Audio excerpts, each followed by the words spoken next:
name is Ray and I'm an artist in North Texas. Today I want to talk about my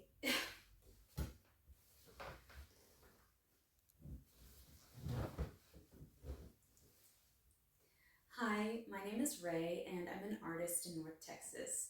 Today I want to show you some of my free or very cheap books in my collection that I got from museums and libraries. Now, don't go running into these institutions asking for free books. They need the sale of these books to support what they do and to keep themselves in business and to pay for the operation of the institution. But because I worked in museums and libraries, sometimes one of the perks was free books or very, very cheap books. So I want to show you some of my favorite ones today. Okay, here we go. The first up is a museum catalog. And museum catalogs are an index of some of the showstoppers and highlights of the permanent collection in museums. And sometimes when you get hired at a museum, you get a free catalog. And you get a free catalog to get yourself acquainted with the collection so that you can better do your job, depending on what it is. This one was from my very first internship at the Nasher Sculpture Center in Dallas. And I was working in the registrarial department, so this was very helpful for me.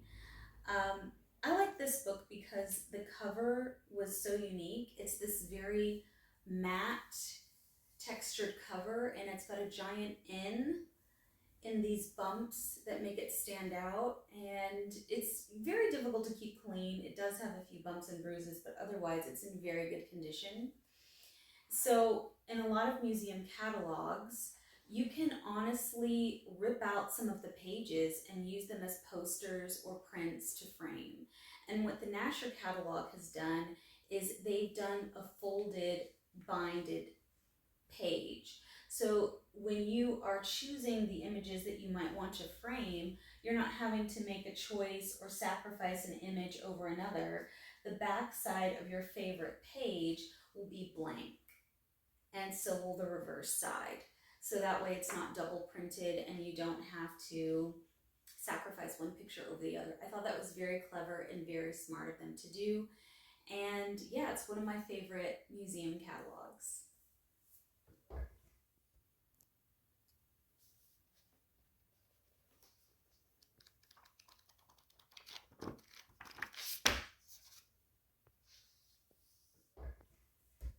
Okay, the next one is an auction catalog. And sometimes auction catalogs are sent out to museums because they do have acquisition funds for the department. So the Asian art department or the American art department might have a budget to purchase artwork for the permanent collection. And if that's the case, they need to know what's on the market, they need to know what's going up for sale. Sometimes they might participate in an auction, sometimes not. But to see all of these beautiful works that might have been in a private collection that no one ever saw or really knew about is pretty spectacular. Sometimes they might write a little synopsis about it and they've got the prices on there. So in terms of doing research, if you're working in a museum, it is helpful to know the prices as they change through the years. If you're collecting a lot of catalogs, auction catalogs, current prices, that way you can appraise your collection, etc. It's just really great information. And much like a museum catalog, again, they might have research or just a brief historical context about the work. Yeah, they're really, really special pieces.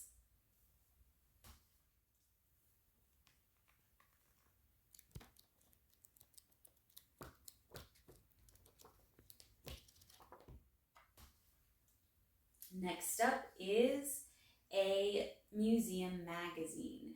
Some museums publish monthly or quarterly publications where the staff of the museum writes and researches for the magazine, and this could be for members, so they get some kind of incentive for being a paying member, and that includes a free publication. So this was a Kimball Art Museum calendar, and this just talked about a couple of months in a row, what was going on at the museum or what had already happened, exhibitions, research, writing, spotlights, shout outs. I was in this one, so I kind of favor this one. But I think it's a really cool idea for museums to have special publications, and they're collectible. So I can't remember if this one was free or if this one was membership based, but it was free for me.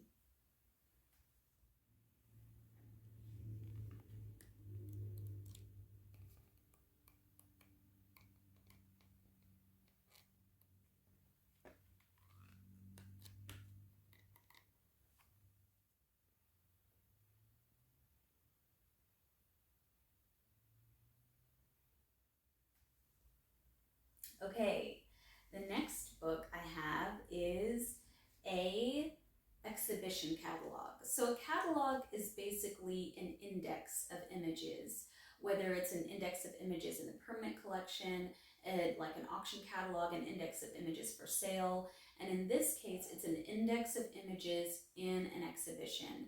And exhibitions outside of the permanent collection are typically temporary. So they might also include artwork from other institutions or from private collections for a temporary amount of time. So that makes the exhibition catalog really, really valuable because it's a limited run and it's only for a specific amount of time. And it features artwork that is not typically at the museum all of the time. It's traveling. So these are really, really high quality collector's items in themselves and really strong markers of history about what was happening at the time in that institution and just in that community or in that city, in that state. And they've got really, really powerful special essays and bibliographies that are really great and important for researchers or just for people who want to learn more about art. So this one is really interesting. It's a Texas artist, so it's hyper local to your state and also specific to the region of Dallas. So if you're outside of Dallas or outside of Texas, this could be really, really valuable or interesting. And I also like how it's printed long ways. I just feel like that gives more room for creative design because it's just a little bit unconventional of a shape.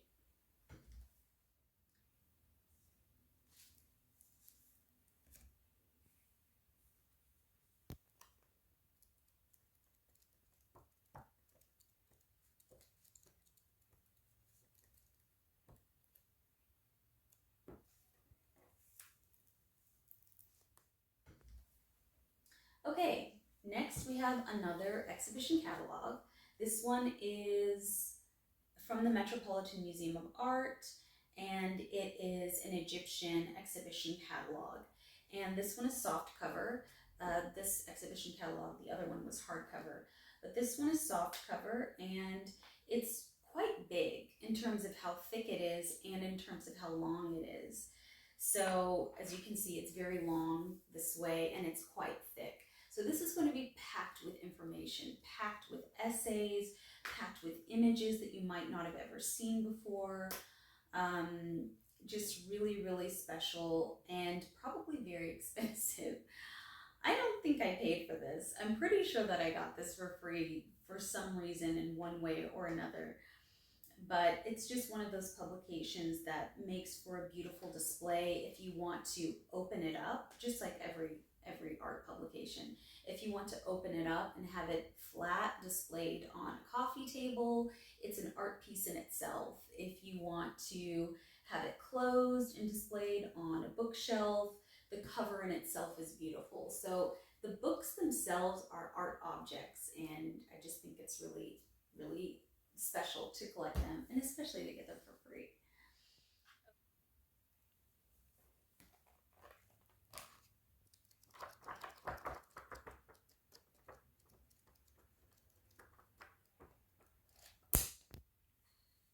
So this one might have come from a museum sale. Sometimes museums have libraries, and that is for the people who work there to research, but it's also for local scholars, international scholars, traveling people, and just regular people who want to make an appointment.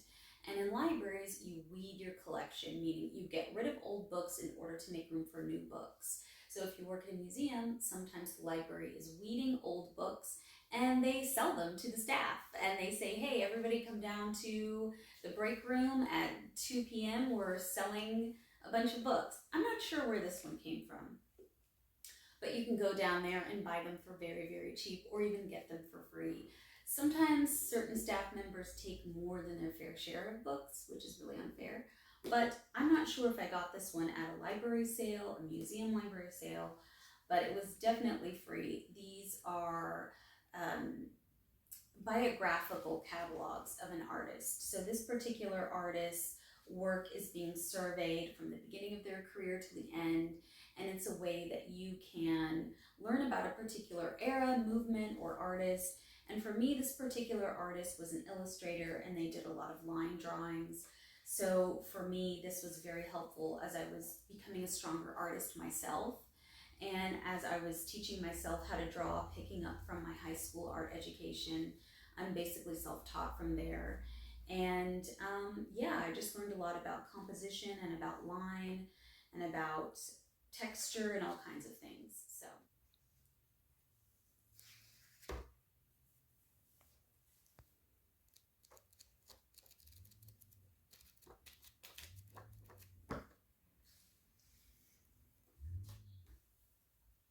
Now we're getting into library books from public library sales. So if you've been to a public library, you've probably seen that shelf where it's got a bunch of books that are for sale for 25 cents. If you work at a public library, sometimes they even dump or recycle books and you might be able to grab something then. This particular book was probably 25 cents or $1 at a public library sale. And this one was so special. I featured it on my blog because on the inside, it was all kinds of paraphernalia and just treasures from the person who owned it or checked it out. There's a card from a husband to a wife. There's Polaroids. There are ribbons where they won prizes for flower arranging. And I didn't even know that when I bought it, but it's just spectacular. It's in Technicolor. It's very outdated from the 70s, but that's what makes it really special aesthetically for me, is the older photography, the older Technicolor images and how they did the color plates, and just this time capsule of style that I really, really like. So $1 book with lots of history.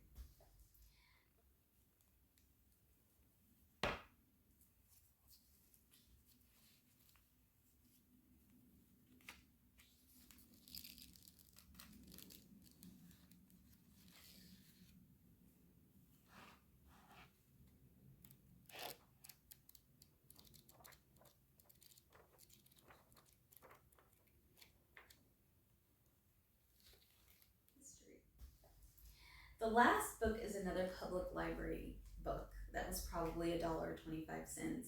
And this one is also very, very outdated. It's probably from the 80s. Nope, from the 70s.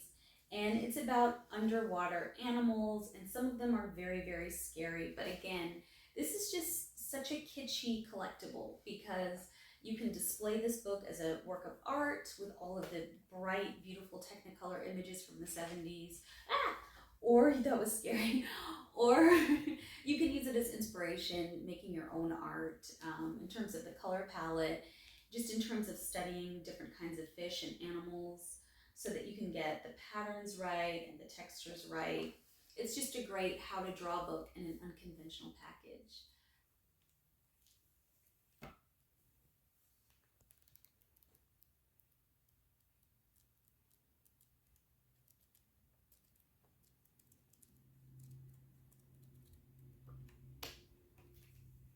So those are my books from my collection, just a few of them that I've gotten for free or for very, very cheap. So don't ever turn your nose up at library sales, and if you are lucky enough to be employed at a university, at a museum, really keep your eyes open for free or cheap books. Thank you.